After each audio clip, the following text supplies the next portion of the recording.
Hey guys, welcome back to Top 10 Nerd. I'm Ron Mackenzie Lafergie. The return of Bruce Wayne is an exciting and interesting story that's almost Batman meets Doctor Who, so I love it. I'll try to avoid spoilers for later issues if you end up picking up the series. In issue 2, Bruce finds himself in Colonial times masquerading as a witch hunter. And since the story's so confusing, I thought I'd give you a little taste so you can hopefully go back and read more yourself. If you're looking for more Batman from the Metal series, check out our video about the Dawnbreaker. Now get ready, it's time for the top 10 shocking facts about Batman the Witch Hunter. Number 10. He isn't actually an alternate version of Batman. With all our lists about the metal Batman, it can be easy to assume that this video is just another version of Batman. But this isn't part of the Metal series, at least not directly. And this is actually just one storyline of our Bruce Wayne as part of his journey back through time after being sent back by Darkseid's Omega Beam. And believe me, there are some pretty awesome stories in this series. If you haven't read the series, do it. There's even a sale on Comixology if you're interested. If you want to see Bruce as a pirate or cowboy or noir-style detective, you'll love this series. Number 9. Memory problems. One main obstacle for Bruce in this series is that he frequently experiences amnesia, forgetting pretty much everything, even who he is. He's trying to solve this issue by writing his experiences down in a book. He even got an artist to sketch him holding the book so that he could be discovered later if he lost his memory again. And spoiler alert, he loses his memory a lot. Number 8. He's back to his detective roots. Even though he can't remember his detective training, it seems that logic is just so ingrained in him that he's still the world's greatest detective, even when he has amnesia in Colonial times. He solves a man's murder, going against the beliefs of the other witch hunters, noticing clues that others would have missed. Even though I definitely wasn't a fan of the Colonial aesthetic Bruce had in this issue, it was really pleasant to see him getting back to his roots as a detective. Number 7. He doesn't actually hunt witches. Yeah, this is one of the most ironically named iterations of Bruce ever. The woman who found him just gave him the clothes of a witch hunter who had been sent to Gotham but was killed on his way. Bruce basically ends up stopping the actual witch hunters from killing innocent people, just as we'd expect him to. And it's lucky he isn't hunting witches because... Number 6.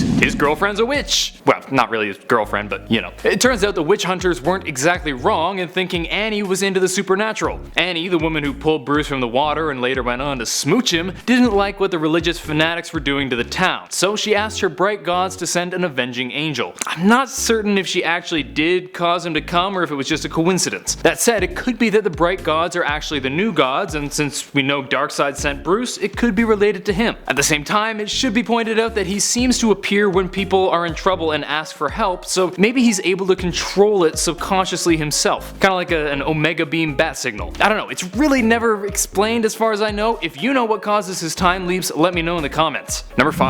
He's in Gotham City. This issue takes place in Gotham Town in Colonial times. Interestingly, it turns out that this isn't just a town sharing the same name, this is Gotham City centuries before his time. Now, there are a few pieces of evidence for this. First, he discovers a great cave that he slowly realizes he actually recognizes. Then later, while he's battling the giant creature that the locals call the Dragon, spoilers, it's the Hyper Adapter, a swarm of bats flies out. It's the frickin' Bat Cave! But there's one more big piece of evidence that proves this town will later become Gotham City. Number 4. He went up against his ancestor. In a surprising twist, it was revealed that Brother Malleus, the antagonist of the issue, was actually Nathaniel Wayne, the first of the Waynes to settle in the place that would eventually become the Gotham City we all know. This was a big surprise since little was known of Nathaniel except that he was the first Wayne to live in Gotham. Plus he was Scottish, which is great because it's super fun to reread the comic making all his lines all Scottish. And the worst part is, when Nathaniel burned Annie for being a witch, she cursed Nathaniel and all his kin. Which means... Number 3. Bruce is cursed. As I said earlier, I'm not entirely sure if Annie does have supernatural powers, but this curse definitely has me thinking she does. It's unclear what the curse entails, but based on Bruce's appearance at the end of time, it seems like it was a pretty big deal. Since she cursed Nathaniel's kin until the end of time, I don't think it's a coincidence that we see Bruce at the end of time. Number 2. Biblical symbolism? Question mark. When reading the comic, it definitely stuck out to me that Bruce was given the name Mordecai, so I did a quick search to see if he was based on the biblical character or if the name was just chosen randomly. Turns out the two are pretty similar to the point where I think it was an intentional reference. The biblical Mordecai adopted his orphaned cousin, similar to how Bruce took the orphan Dick Grayson under his wing. Plus, Mordecai has a strong sense of morals and refused to set his personal beliefs aside just to follow a leader, which we see Batman and do time and time again, even doing it in this very comic. It's a bit of a stretch, but I think there's something there. Number 1. He's awesome with a sword. Yep, we get to see Batman fighting a huge creature with a sword. There isn't really much else to say at this point, but it's freaking awesome. Here, enjoy some pictures. Ooh.